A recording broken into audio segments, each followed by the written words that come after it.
دوسرا افسانہ 15ویں سواری۔ ان لاکھوں بھاگتی دوڑتی گاڑیوں میں ایک 14 مسافروں کے لیے بنی گاڑی میں وہ 15ویں سواری تھا جو اکڑو ہو کر بیٹھا تھا۔ تو کیا میں یہاں اتر جاؤں؟ اس نے سوچا، لیکن اگر میں اتر گیا تو پھر مجھے گھنٹوں انتظار کرنا پڑے گا۔ اسے محسوس ہوا کہ اس کی سانس رک رہی ہے۔ اوہ، یہ کیا مصیبت ہے! اس نے خود کلامی کی۔ روکو گاڑی! میں کہتا ہوں گاڑی روکو! وہ پوری قوت سے چلایا، لیکن اس کی آواز کسی نے نہ سنی۔ پیٹرول کی قیمتیں بہت بڑھ چکی ہیں۔ ایک مسافر جس کا پیٹ بہت بڑھ چکا تھا اخبار پڑھتے ہوئے بڑبڑایا۔ 15ویں سواری نے حیرت سے اس موٹے شخص کو دیکھا۔ میرا دم گھٹ رہا ہے اور آپ کو پیٹرول کی قیمتوں کی فکر کھائے جاتی ہے۔ آج گرمی بھی بہت زیادہ ہے، موٹے آدمی نے کہا اور اخبار سے پنکھا جلنے لگا۔ اس نے ٹانگیں مزید پھیلا لی، حتیٰ کہ موٹے شخص کا جوتا دم گھٹتے آدمی کے کندھے پر آ کر رک گیا۔ یہ کیا کر رہے ہیں آپ؟ میرے لیے پہلے یہاں بیٹھنا بہت مشکل ہو چکا ہے اور آپ نے اپنے پاؤں میرے کندھے پر رکھ دیے ہیں۔ براہ مہربانی اپنے پاؤں اٹھائیے۔ میں کہتا ہوں اپنے پاؤں اٹھائیے۔ لیکن موٹے آدمی نے اس کے احتجاج کو ذرا بھی اہمیت نہ دی۔ آپ اپنے پاؤں ہٹا لیں ورنہ میں آپ کے خلاف پولیس کو شکایت کروں گا۔ اس کے لہجے میں اب دھمکی تھی۔ موٹے شخص نے غصے سے اس کی جانب دیکھا۔ اس کی نظریں صاف کہہ رہی تھیں کہ پولیس بھی اس کے جوتوں کو یہاں سے نہیں ہٹا سکتی۔ 15واں مسافر جو ایک ڈرا ہوا شخص تھا ان نگاہوں سے گھبرا گیا۔ دیکھیں، آپ غصہ نہ کریں، اس میں لڑنے کی کوئی بات نہیں۔ دراصل میرا دم گھٹ رہا تھا جس کی وجہ سے میری آواز کچھ اونچی ہو گئی تھی۔ اچھا، آپ ایک پاؤں میرے کندھے پر رکھ سکتے ہیں لیکن دوسرا اتار لیں۔ میرے کندھے اتنے کمزور ہیں کہ میں دونوں پیروں کا وزن ایک ساتھ اٹھانے سے قاصر ہوں۔ پیٹرول کی قیمتیں نیچے نہیں آ سکتی، موٹے آدمی نے کہا اور سر سیٹ کی پشت پر ٹکا کر آنکھیں موند لیں۔ دم گھٹتے آدمی کی جانب اس نے توجہ نہ کی تو اس نے گھبرا کر ایک اور مسافر کی جانب دیکھا جس نے 4 سیٹیں اپنے قبضے میں لے رکھی تھیں۔ وہ اس طرح بیٹھا ہوا تھا کہ ساری سیٹوں پہ اس نے اپنا کوٹ پھیلا رکھا تھا۔ 15ویں سواری نے نگاہوں میں دنیا بھر کی ہمدردی سمیٹ کر کہا، سنیے، کیا آپ یہ کوٹ اٹھا سکتے ہیں تاکہ میں یہاں بیٹھ سکوں؟ اس کونے میں اکڑوں بیٹھنا اب ناممکن ہے اور گرمی سے میرا دم گھٹ رہا ہے۔ یہ کہہ کر وہ رونے لگا۔ کوٹ والے صاحب نے ایک نظر اس کی جانب دیکھا اور پھر کھڑکی سے باہر کے خوبصورت مناظر میں گم ہو گیا۔ ارے واہ!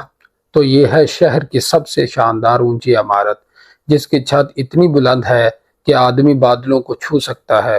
کوٹ والے صاحب نے کھڑکی سے باہر دیکھتے ہوئے کہا، اگر آپ یہ کوٹ اٹھا لیں تو بہت مہربانی ہوگی۔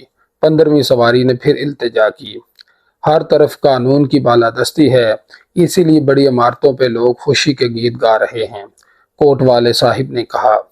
15ویں سواری بھی مجبوراً کھڑکی سے باہر دیکھنے لگی، مگر اس کی نظر بڑی عمارتوں کی بجائے ان کے سامنے احتجاج کرتے لوگوں پر ٹھہر گئی۔ عمارتوں کے نیچے کچھ لوگوں نے احتجاجی بینر اٹھا رکھے ہیں، کچھ نعرے بھی لگا رہے ہیں، وہ غالباً رو رہے ہیں۔ کیا آپ نے دیکھا؟ اس نے کوٹ والے صاحب کی توجہ ایک جلوس کی جانب مبذول کروائی، لیکن وہ اب سڑک کی دوسری جانب دیکھنے لگ گئے تھے۔ آہا، امن و سکون! سڑک کے دوسری جانب بھی ویسے کا ویسا ہے۔ 15ویں سواری کا دم مزید گھٹنے لگا تھا۔ سنیے، آپ لوگ میری بات سنتے کیوں نہیں؟ یہ میری سانس دیکھیں، میرا دم گھٹ رہا ہے۔ آپ اپنے پاؤں تو اٹھا لیں، یا پھر آپ یہ کوٹ ایک طرف کیجئے۔ میں تھوڑی دیر کے لیے ایک لمبا سانس لینا چاہتا ہوں۔ خدا کے لیے مجھے ایک طویل گہرا سانس لینے دیں۔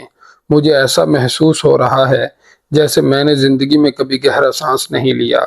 کسی نے اس کی جانب نہ دیکھا۔ ایک اشارے پر گاڑی رکی۔ اس نے باہر ایک پولیس والے کو دیکھا تو فوراً چلایا، جناب، یہاں قانون کی خلاف ورزی ہو رہی ہے۔ یہاں کوٹ کے لیے تو جگہ ہے لیکن میرے لیے نہیں، اور میرا دم گھٹ رہا ہے۔ میں ان جوتوں کے نیچے دب کر مر جاؤں گا۔ پولیس والا آیا۔ اس نے کھڑکی سے کوٹ والے صاحب اور موٹے آدمی کو سلام کیا، ان کی خیریت پوچھی۔ ڈرائیور کو اشارہ کیا کہ سب کچھ ٹھیک ہے، وہ گاڑی آگے لے کر جا سکتا ہے۔ ڈرائیور، گاڑی روکو، میں نے نہیں جانا اس گاڑی میں۔ کیا تم سن رہے ہو؟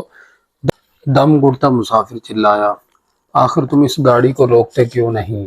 15ویں سواری نے یہ کہہ کر گاڑی کا دروازہ کھولنے کی کوشش کی لیکن ناکام رہا۔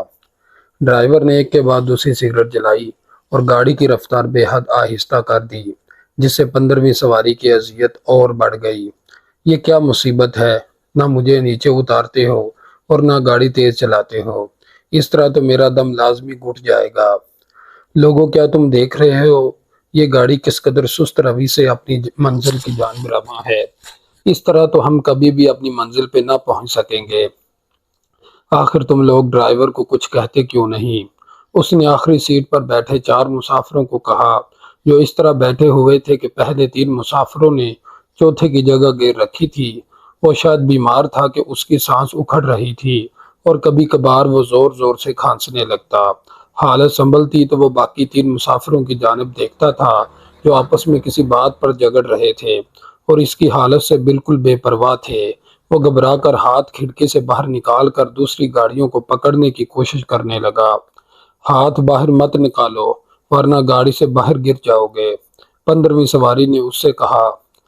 موٹے آدمی نے اپنے پاؤں کا سارا دباؤ 15ویں سواری کے کندھوں پر ڈال دیا۔ کوٹ والا صاحب لگاتار نظاروں میں گم تھا۔ کوٹ وہیں کا وہیں موجود تھا۔ آخری 3 مسافر آپس میں جھگڑ رہے تھے اور چوتھا مسافر اب آدھا گاڑی سے باہر تھا۔ دم گھٹتا مسافر چلانا چاہتا تھا لیکن اس کی چیخ اکھڑتی سانسوں میں کہیں دب گئی تھی۔